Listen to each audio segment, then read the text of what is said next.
Dios y en la cultura de nuestro mundo y en la cultura cristiana, porque parece que tuviéramos muchas culturas hoy en día, hay muchas definiciones de lo que es la iglesia y de lo que es ser un cristiano. A ver, ¿cuántos me dicen, por ejemplo, alguna definición que recuerdes?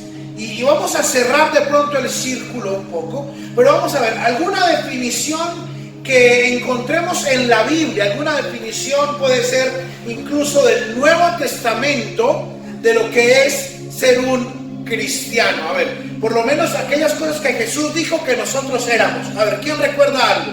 Cuando Jesús dijo, ¿ustedes son qué? La luz del mundo. La luz del mundo, la sal del mundo, misma. La sal del mundo. La tierra. La sal de la tierra, ¿qué más? A ver, ¿qué recordamos? Definiciones, ¿qué somos nosotros? ¿Qué dijo Jesús que nosotros éramos? Hijos de Dios, muy bien, ¿qué más? Bueno, Jesús dijo en Mateo 5 que nosotros somos seguidores, ¿cierto? Después dijo que nosotros somos la sal de la tierra y la luz del mundo. También dijo que nosotros éramos hermanos entre nosotros y que éramos iguales entre nosotros en Mateo 23. En Juan 8, Jesús dice que nosotros somos discípulos. Dígale a la persona que está al lado, discípulos. Ay, no los escuché, con tapabocas y todo, pero pueden hablar. Ay, sí. De malas ustedes, porque con tapabocas les toca decir más duro. Antes hacían la mímica ahí con la boca y yo pensaba que sí decían, pero no. Ahora les toca más duro. Entonces dice Jesús que somos discípulos. Jesús dice que nosotros somos amigos de Él. Eso es tremendamente hermoso. Pero quiero que me acompañes esta mañana hasta Juan, capítulo 15. Porque aquí en Juan, capítulo 15, Jesús da una definición maravillosa, hermosa, preciosa de lo que es la iglesia y de lo que nosotros como discípulos somos. Juan, capítulo 15. Y quiero que leas conmigo el versículo 5.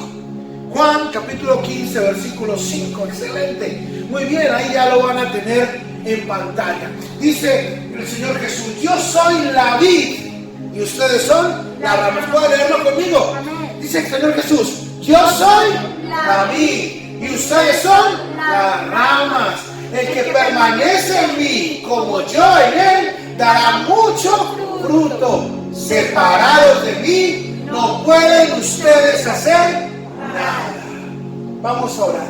Señor, te damos gracias por tu palabra. Te damos gracias, Señor, porque tú dices que tú eres la vid y nosotros somos las ramas. Te queremos pedir, Señor, en esta mañana que tú nos ayudes a entender tu palabra, que tú nos ayudes, Señor, a comprender, Señor, tu mensaje y que a través de tu palabra el Espíritu Santo transforme nuestra vida y nuestro corazón. Ore conmigo y diga: Espíritu Santo, aplica la palabra en mi corazón en esta mañana. Diga: Espíritu Santo, yo te necesito. Yo te necesito. Yo necesito, Espíritu Santo, que tú apliques la palabra, que tú uses al pastor para que mi vida sea transformada. En el nombre de Cristo Jesús. ¿Y cuántos dicen amén? Amén. Wow, qué sorprendente que Dios me pueda usar hasta a mí para que a través de su palabra todas nuestras vidas sean transformadas. Wow, qué hermosa definición. Ahora, lo que está haciendo Jesús aquí en Juan capítulo 15, desde el versículo 1 hasta el 17, es que está retomando una idea, una imagen, una ilustración que desde hace muchísimos años Dios había utilizado para describir la relación que Él tenía con su pueblo. Dios desde el Antiguo Testamento había descrito a su pueblo como una vid. ¿Como una qué? Vid. ¿Qué es una vid, pastor? Bueno, una vid es una matica de uvas. Es una planta de uvas. Es una planta que crece por muchos años. Hay vides que tienen cientos de años. Hay vides que fueron traídas desde Europa a América a través de cientos y cientos de años y todavía hoy dan fruto. La vid es la planta de las uvas y Jesús está retomando esa idea del Antiguo Testamento. En el Salmo 80, por ejemplo, encontramos una descripción hermosa de cómo Dios habla de su pueblo Israel como la vid. En el Salmo 80 vemos que como Dios, Él es el Padre que planta la vid, trasplanta la vid, cuida la vid, protege la vid. Y nosotros al estar en Cristo, Salmo 80, no lo tienen que poner en la pantalla. Nosotros al estar en Cristo, venimos a ser parte de esa vid. Porque Jesús dice, yo soy la vid verdadera. ¿Qué estaba diciendo Jesús? Jesús estaba diciendo, yo soy, o a partir de mí se fundará aquel verdadero pueblo de Dios. Y cuando Jesús dijo, yo soy la vid verdadera, todos los israelitas que lo estaban escuchando entendieron lo que Él estaba diciendo. ¿Sí me están siguiendo o no? De hecho, cuando nosotros miramos Juan capítulo 15, versículos desde el 1 hasta el 17, podemos entender muy bien de qué está hablando el Señor Jesús. La vid y las ramas. En el libro El enrejado y la vid, Colin Marshall y Tony Payne dicen que la vid es la comunidad que ministra la palabra de Dios los unos a los otros. Y viendo entonces en esta mañana Juan capítulo 15 versículos 1 al 17, podremos entender al menos de dos formas muy básicas cómo la parábola y la ilustración de la vid tienen que cambiar nuestras vidas hoy. ¿Sí me está siguiendo? ¿Sí o no? Dos formas muy básicas cómo la imagen de la vid debe cambiar nuestras vidas hoy. Entonces, para los que están tomando nota, pueden poner allí primer punto. Primera cosa que aprendemos de la vid según Juan capítulo 15. Primera cosa que aprendemos de la vid es que el Padre continúa trabajando en su viña.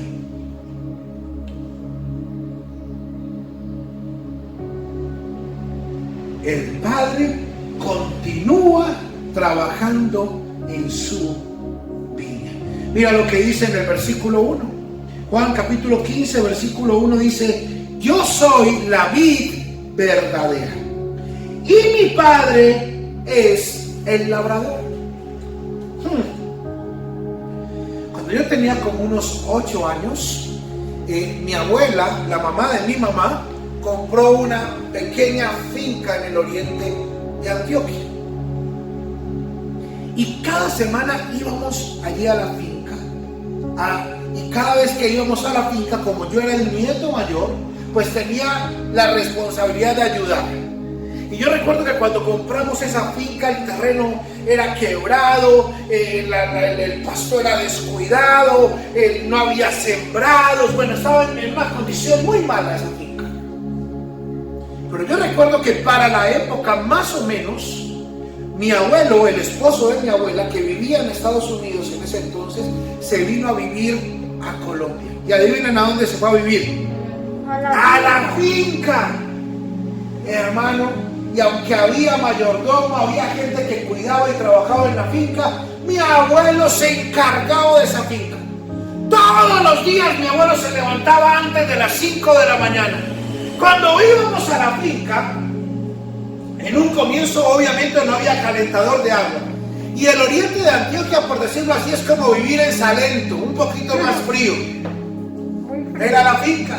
Y usted escuchaba a mi abuelo antes de las 5 de la mañana, un señor ya de más de 60 años, metido en el agua fría antes de las 5 de la mañana, bañándose, organizándose, para trabajar. ¿Para qué? Para trabajar en la viña. En la viña no, en la finca. El que trabaja en la viña es el Señor. Pero yo aprendí allí en aquella finca la importancia del trabajo duro. Yo aprendí a cortar pasto, aprendí a bolear asadón, aprendí a picar la tierra, a fertilizar los cultivos, aprendí a alimentar al ganado, aprendí tantas cosas. Y muchas de esas cosas las aprendí gracias a que tenía un abuelo trabajador que me modeló con su estilo recio, duro, de un antioqueño de esos de hace años, lo que es el trabajo duro. Y nuestro Dios hoy en día continúa trabajando arduamente en su viña. Tenemos un Dios que plantó una viña, pero tenemos un Dios que continúa trabajando en la viña. Y eso tiene que cambiar nuestra vida. Miren el versículo 2, dice que, mira lo que dice: Él corta de mí toda rama que no produce frutos. O sea, Dios está trabajando en su viña. Él es el labrador, el Padre es el labrador y está cortando, está podando, limpiando. Más adelante dice que Él seguirá limpiando y que va a quemar unas ramas inútiles. O sea que no solamente Dios trabajó, sino que trabaja y seguirá trabajando en su viña hasta el fin del tiempo. Amén. Eso es hermoso, ¿sí o no? Sí. El Padre continúa trabajando y eso tiene que generar en nosotros gozo. Tiene que generar en nosotros paz, tiene que generar en nosotros confianza. ¿Por qué? Porque nosotros no somos un terreno baldío. Nosotros no somos un terreno abandonado. No, nosotros somos la viña del Señor. Y así no lo veamos, Él sigue trabajando en nosotros todavía hoy en día. Así que si nosotros nos preguntamos ¿qué está haciendo Dios? Hoy en día la respuesta es una: Dios está trabajando en su viña. Amén. Y gracias a Dios tenemos un Dios que es trabajador. Jesús, al usar las parábolas campesinas que vemos, nos muestra a Dios trabajando, supervisando, pidiendo cuentas, teniendo expectativas, sembrando su terreno. ¿Por qué Jesús utilizaba estas parábolas? Bueno, para que la gente que tenía un contexto campesino lo entendiera, claro. Pero como le expliqué hace un momento, también esta gente había escuchado por cientos de años aquel lenguaje en el cual Dios se identificaba como el dueño y el labrador de su propia viña. Así que nosotros tenemos que entender y estar llenos de gozo y de paz al saber que Dios continúa trabajando en nuestra vida. ¿Me está siguiendo, sí o no? Así que si alguna vez has pensado, bueno, ¿y dónde está Dios en este momento? Trabajando. ¿Dónde está Dios en este momento? ¿Qué está haciendo Dios? Dios sigue trabajando. Él sigue supervisando, interactuando. Algo que es maravilloso es eso. Algunas personas piensan que Dios es como un campesino que plantó una viña y se desentendió de ella. Y que sencillamente va a volver después de miles de años a ver si dio fruto o no. No. Dios continúa trabajando e interactuando con su viña. ¿Me está siguiendo, sí o no? Amén.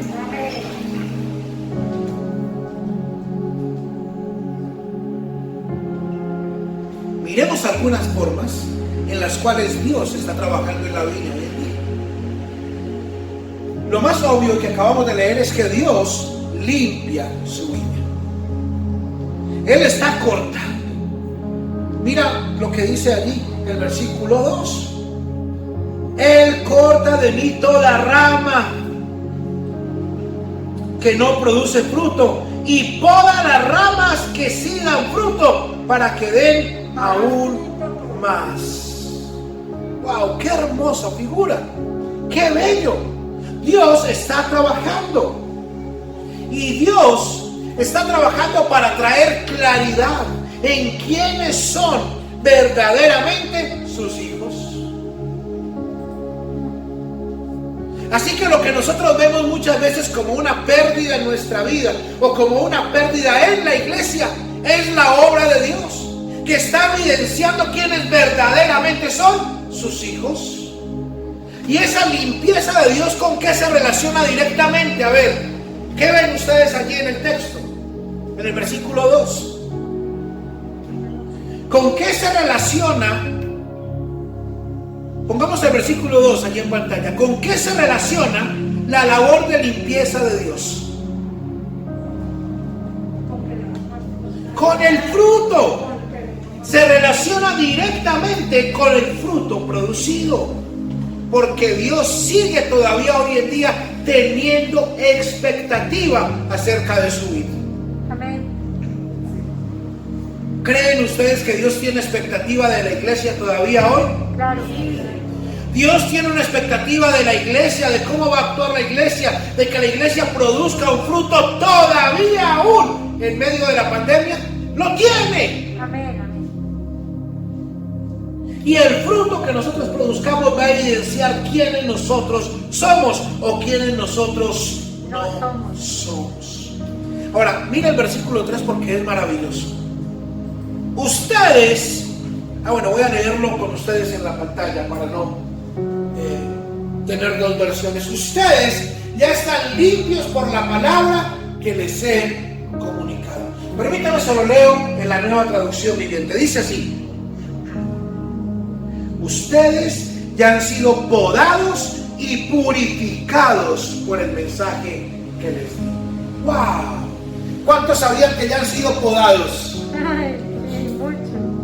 De pronto usted no se había dado cuenta, pero ya le habían quitado ahí un pedacito que no.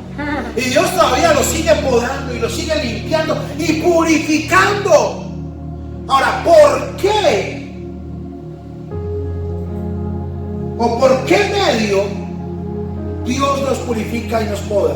¿Cuál es el medio que Dios usa para podar nuestra vida y para purificarnos? La palabra. La palabra. Mira lo que dice: ustedes ya están limpios. ¿Por quién? Por la palabra. Por la palabra. ¿Creen ustedes que la palabra es importante para nosotros? Amén.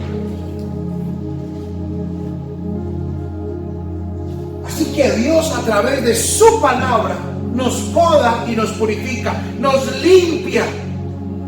Necesitamos la palabra, necesitamos exponernos a la palabra, necesitamos amar la palabra, necesitamos no resistirnos a la acción de la palabra, porque a veces no queremos que la palabra actúe en nosotros. ¿Saben por qué la palabra nos incomoda? Porque nos poda.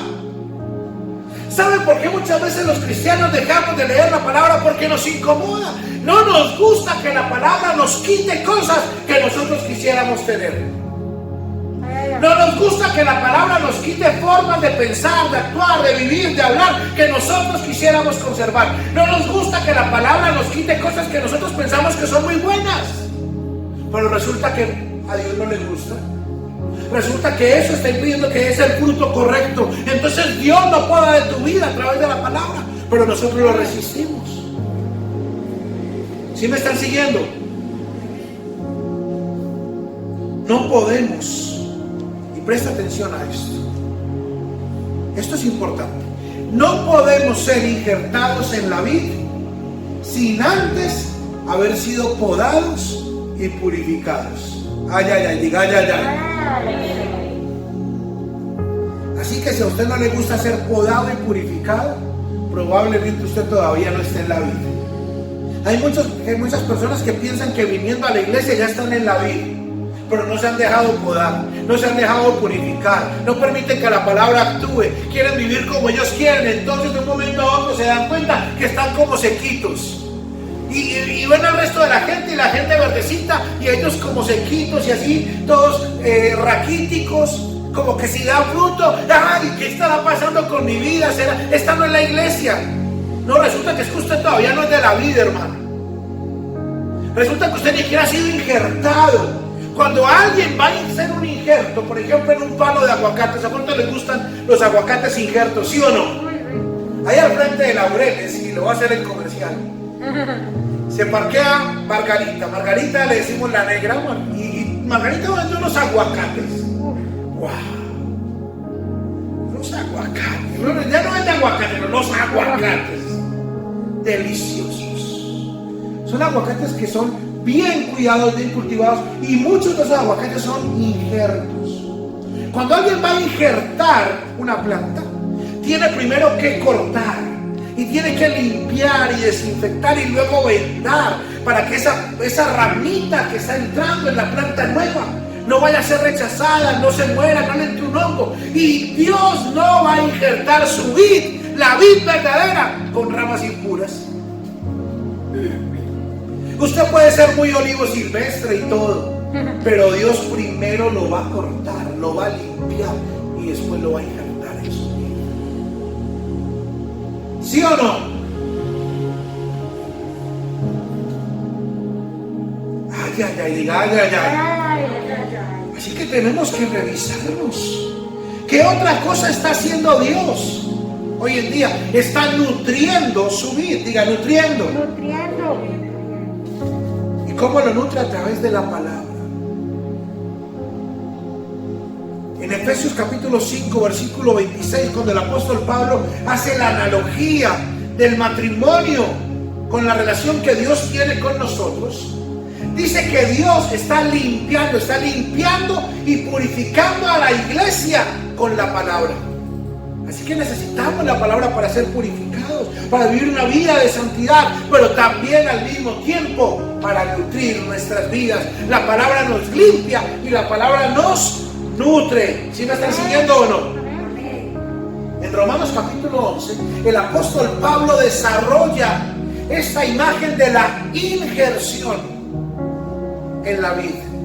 Y el apóstol Pablo le dice a los cristianos en Roma, en la iglesia en Roma estaba dividida entre los judíos y los gentiles, y se estaban peleando. Y Jesús le dice a los cristianos gentiles, les dice: ustedes eran olivos silvestres y Dios los injertó. Pero también le advierte a los cristianos judíos, o a los judíos que se habían convertido al cristianismo allí en la iglesia de Roma, y les dice: pilas, porque Dios desechó ramas del olivo original. Y allí en Romanos 11, Dios, o más bien el apóstol Pablo, o Dios a través del apóstol Pablo, desarrolla esta idea maravillosa de la injerción, del injerto, que somos los gentiles en la vida original. La iglesia, o con la iglesia no se fundó el pueblo de Dios.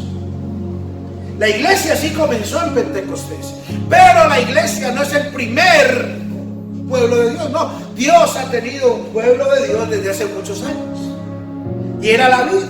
Y lo que hizo Dios con nosotros fue injertarnos a través de la obra de Cristo en la vida. Y quiero que me acompañe a Romanos capítulo 11, versículo 17. Romanos capítulo 11, versículo 17. Dice: algunas ramas del árbol de Abraham, algunos del pueblo de Israel, han sido arrancados, y ustedes los gentiles, que eran ramas de un olivo silvestre, fueron injertados.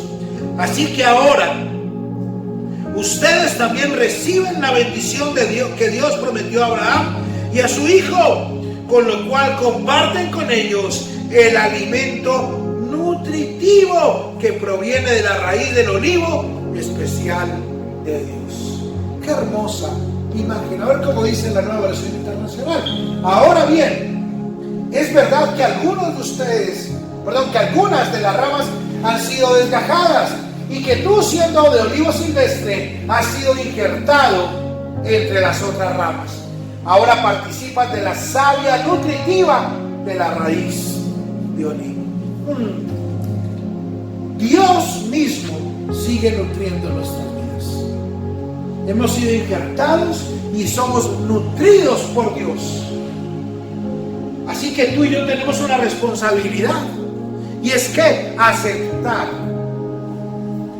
esa savia nutritiva, esa bendición. ¿Cuál era la bendición de Dios a Abraham? Por medio de ti serán benditas todas las naciones. ¿Sí o no? Esa bendición de Abraham llega hasta nosotros. ¿Qué significa bendición? Esa salvación. Pablo está hablando de que ahora nosotros somos partícipes de la vida que corre de Dios. Pero Él no es solamente la vida que nos da vida eterna, una salvación futura, sino la vida que nos sostiene hoy. ¿Sí o no? ¿Cuántos se han puesto a veces un anillo que les queda como estrecho y después no se lo pueden sacar? Y después empieza a ponerse el dedo como morado y usted entra en pánico. ¿Por qué? Porque usted ve que no le está llegando sangre al dedo y se le empieza a poner morado y después no siente usted frío. ¿Y qué pasa si usted no se quita ese anillo? Se le necrotiza el dedo, ¿sí o no? Se le empieza a morir el tejido.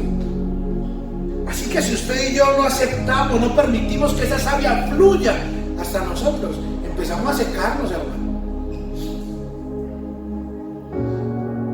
Y hay mucha gente dentro del olivo original, dentro de la vid. Hay mucha gente dentro de la iglesia que comienza a secarse. Y no es que la savia no esté fluyendo, no, es que usted no permite que fluya en su vida. Hay algo que está ahí aprisionándolo.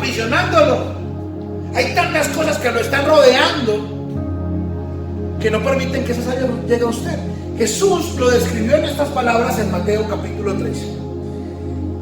Hay algunos que son como un terreno en el cual la semilla crece, pero los afanes de este mundo los ahogan hasta que ahogan la semilla. ¡Wow! ¿Qué cosas están impidiendo que esa savia nutritiva llegue hasta ti? ¿Qué cosas hay en tu vida que están impidiendo que tú seas nutrido con la palabra del Señor?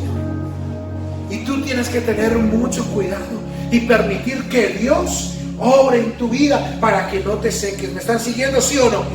El apóstol Pedro lo dijo así. Primera de Pedro capítulo 2 versículo 2.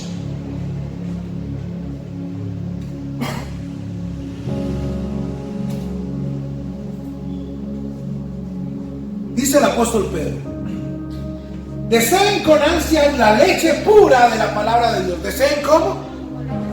Con ansias. ¿Deseen cómo? Con ansias.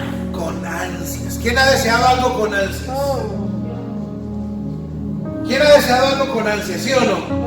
Uy, hermano. Los adolescentes desean cosas con ansias, ¿sí o no? Los adolescentes son como hormonas con pelos. Usted los deja solos y mejor dicho. ¿Por qué? Porque los adolescentes desean muchas cosas con muchas ansias.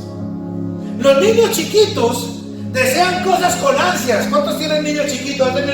Que son papá. A mí ayer me tenían seco, hermano. Salía de mi casa a hacer unas vueltas y me tenían por WhatsApp: papá, que unas donas, papá, unas donas, papá, la mía de chocolate, papá.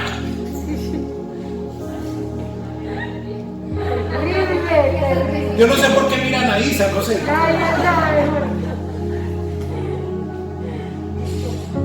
Pero Pedro dice que nosotros debemos desear con ansias, ¿qué? La leche pura. ¿Y cuál es la leche pura? De la palabra. ¡Wow! Gracias, Señor, que no es la leche colanta, la leche de la alquería, no, es la leche pura de la palabra. ¿De qué? De la palabra. Deseen con ansia la leche pura de la palabra. ¿Cómo? Como niños recién nacidos. Hermano, cuando mis hijos nacieron, yo dejé de dormir completo. Yo pasé como 3 años sin dormir una noche completa. Porque después de que Juan Samuel creció y se durmió la noche completa, llegó Isabela. Y con Isabela sí era otro precio, hermano. Ella levantaba 3 veces en la noche hasta que cumplió 2 años. Y las 3 veces se quería tomar un tetero así de grande de leche tibia. Entonces le tocaba a uno pararse, el agua, el testero acá, que esté bueno, pruébelo. Y lleven el tetero a Isabela. Y a las 2 horas, ¡guau! El grito. Hermano, cuando ya fue a cumplir 2 años, 2 y medio, me levanté yo una noche ya cansado. Imagínate, 3 años de insomnio. Yo estaba. Me levanté cansado esa noche. Me fui hasta la cocina y preparé 3 teteros. Se los puse en la mesa de noche y me dice: Isabela, Ahí están tus teteros. Si me vuelves a despertar, te doy con la vara. Y me fui a dormir. Hasta ese día.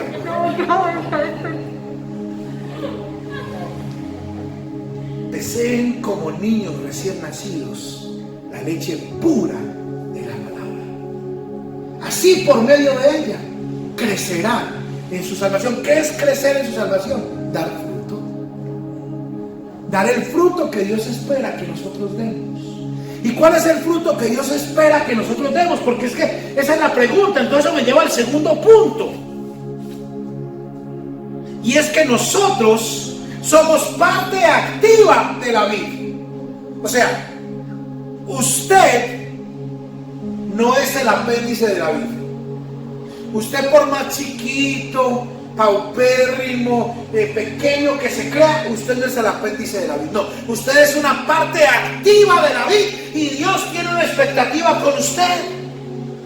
Jesús dijo: ciertamente yo soy la vid y ustedes son las ramas. Ahora, ¿qué se espera de las ramas? Que al permanecer den fruto. No solamente que den fruto, que al permanecer den fruto. Mira conmigo los versículos 16 al 17. Juan capítulo 15, versículos 16 al 17. Mira cómo dice. Vamos a leerlo todos juntos en la pantalla. No me escogieron ustedes a mí, sino que yo los escogí a ustedes y los comisioné para que vayan y den fruto, un fruto que perdure. Así el Padre les dará todo lo que pidan en mi nombre. A algunos cristianos solamente les gusta ese pedacito, ¿cierto? Sigamos allí, versículo 17. Y este es mi mandamiento, que se amen los unos a los otros. A ver, dos cosas importantes: elección y comisión.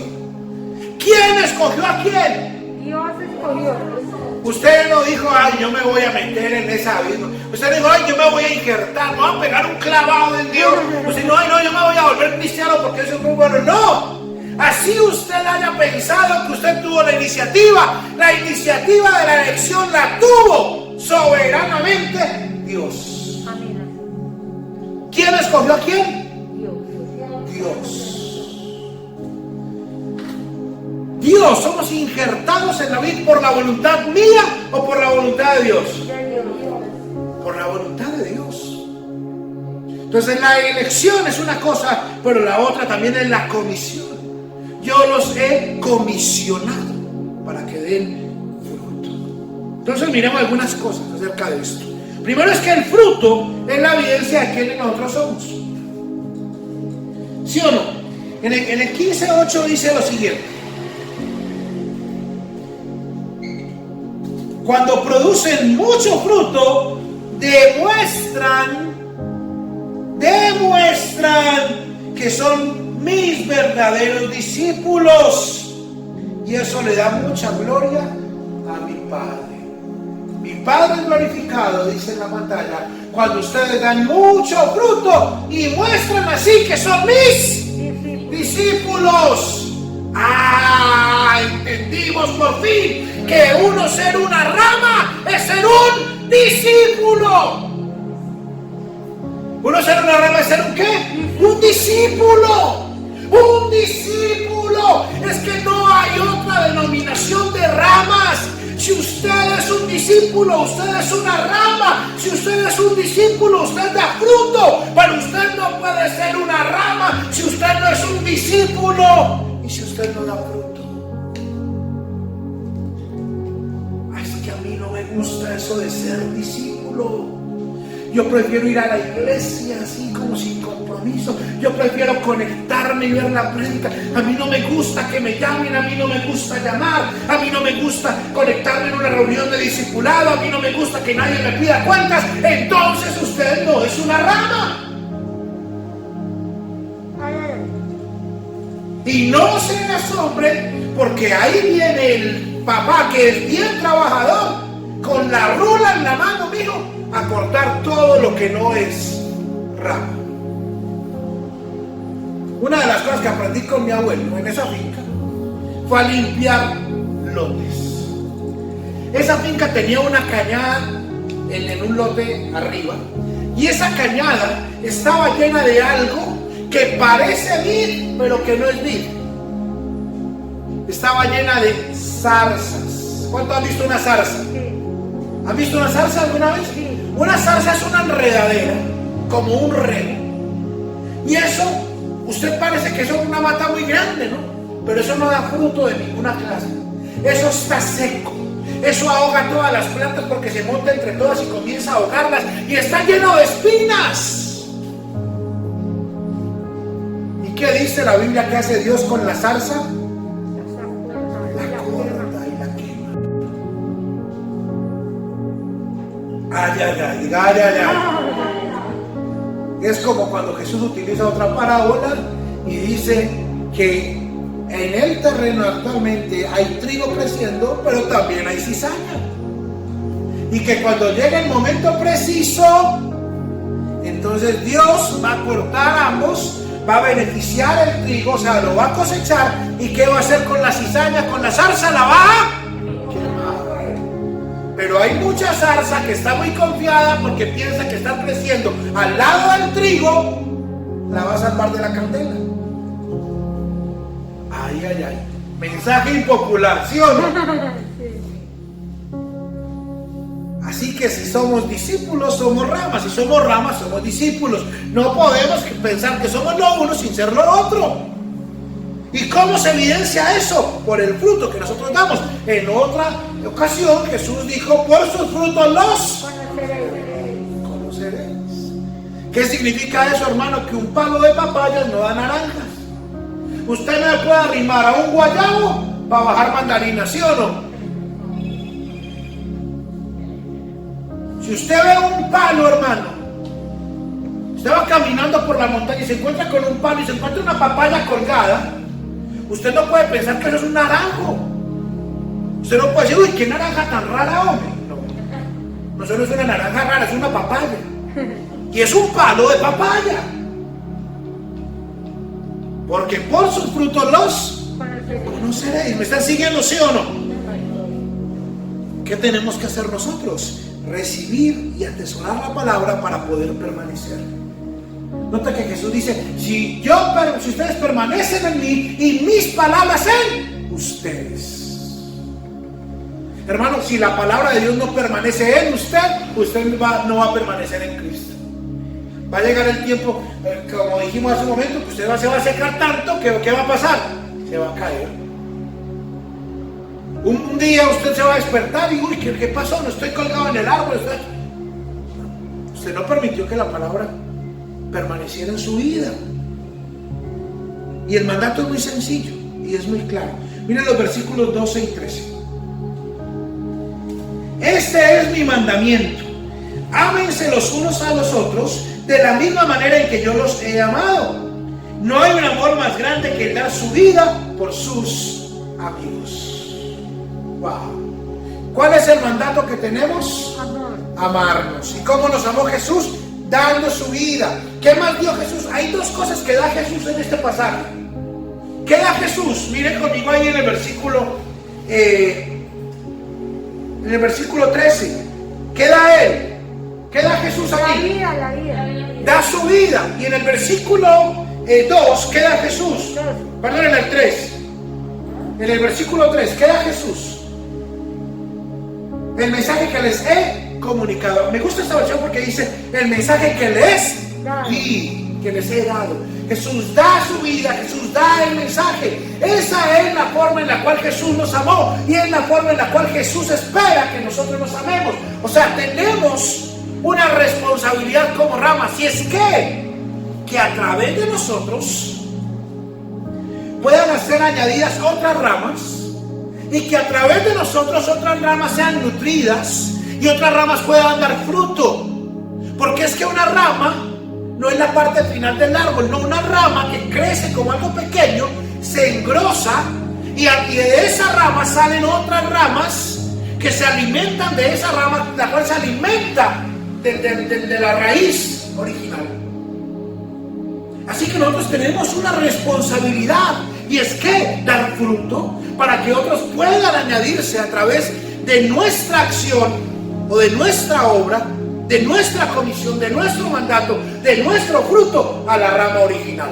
No a nosotros, no. No por nosotros, no, es por el Espíritu y por la palabra. Pero sí tenemos nosotros que dar ese fruto. Tenemos nosotros que amar. Imagínate que hay otras ramas que de una u otra forma necesitan que nosotros estemos bien. A ver, los que son papás.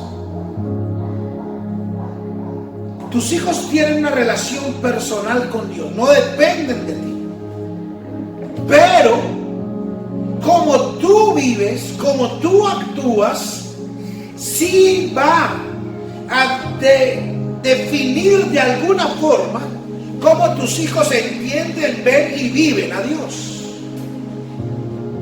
Entonces, si tú actúas irresponsablemente, si tú vives irresponsablemente, si tú no reflejas a Dios en tu vida diaria, la vida espiritual de tus hijos puede llegar a ser afectada. ¿Me están siguiendo, sí o no? Sí, Señor. ¿Sí o no? Sí. Así no tengan una relación con Dios personal. Así ustedes les digan, no, mira a Dios, no lo mire a Él. No importa. La vida está diseñada para que haya una codependencia, para que juntos dependamos de Dios, pero al mismo tiempo también nos apoyemos, nos amemos, nos edifiquemos, nos consolemos, nos animemos los unos a los otros. Si no fuera así, todas esas frases de los unos a los otros no tendrían ningún sentido en el Nuevo Testamento. Aparecería simplemente que Dios los anime, que Dios los edifique. Sí, aparece todo eso, pero también dice, ámense los unos a los otros, edifíquense los unos a los otros, anímense los unos a los otros, oren los unos por los otros, consuélense los unos a los otros, porque la vida está diseñada de esa forma, para que todos nosotros dependamos juntos de Dios, pero al mismo tiempo todos nosotros dependamos los unos de los otros. ¿Sí me están siguiendo esta mañana? Así que nosotros tenemos que entender que somos una parte activa. Es que a nadie le importa si yo oro o no oro. Es que a nadie le importa qué hago yo o qué no hago. No, sí nos importa. Porque tú nos importas. Porque la forma en la que tú estés va a definir cómo va a estar el resto de la rama, el resto de la iglesia. ¿Me están siguiendo? No, que nadie se meta conmigo, es que nadie le... No, sí nos importa y sí es necesario. Para eso Dios diseñó la iglesia como la diseñó. Dios no diseñó una iglesia de ramas aisladas, conectadas solamente con Él. No, se conectan las unas a las otras. ¿Me están siguiendo, sí o no? Ahora, vamos a ir redondeando el mensaje porque... ¿Está largo? ¿Qué horas son? 11:22. Uy, estoy aprovechando que no hay transmisión para volver al formato convencional. Nosotros somos parte de la vid, pero al mismo tiempo la Biblia dice que también somos viñadores. O sea, somos parte de la vid, pero también somos trabajadores de la vid. O sea, somos empleados del dueño de la vid. ¿Quién es el dueño de la vid? Dios. Y nosotros somos obreros a su cargo. Somos trabajadores de ese dueño que tiene, ¿no?, la misión de ¿qué? De cultivarla, de cuidarla. Ahora, ¿qué clase de trabajadores somos nosotros de la vid? Porque Jesús también empleó varias parábolas para hablar de los trabajadores de la vid. Nos mostró unos trabajadores de la vid, por ejemplo, en Mateo 20, que se mantenían más bien pendientes de los otros.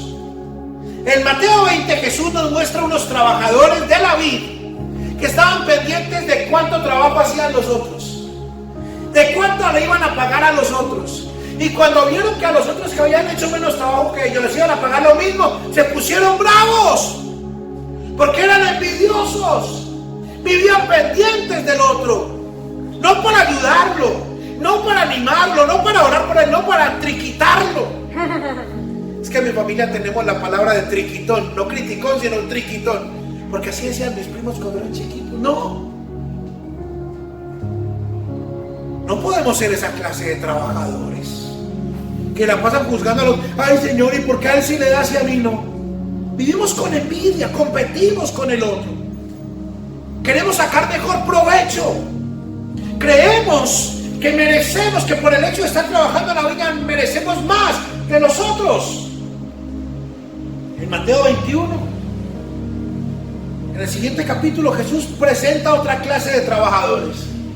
Dice que hubo unos trabajadores a los cuales se les encargó un terreno y el dueño se fue, pero después mandó a su hijo.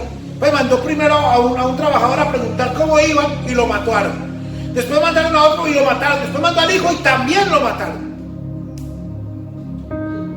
Esos eran unos trabajadores malos, asesinos, ambiciosos, que eran capaces de pasar por encima del otro pensando en quedarse con las bendiciones de la vida. Ay, ay, ay, diga, ay, ay, ay. Gente enfocada en ellos mismos, que estaban en la vid pensando en quedarse con la vid. Le querían quitar el terreno al dueño. Y nosotros no podemos tampoco ser esa clase de trabajadores. Jesús nos presenta en Lucas capítulo 13 otra imagen muy bonita. Es una parábola muy cortica, que es poco conocida, o más bien no le prestamos mucha atención, pero de una u otra forma tiene que movernos a nosotros, porque nos muestra primero quién es Jesús y cómo deberíamos ser nosotros al tener a Jesús como nuestro modelo. Lucas capítulo 13, acompáñenme. Lucas capítulo 13, versículos 6 al 9.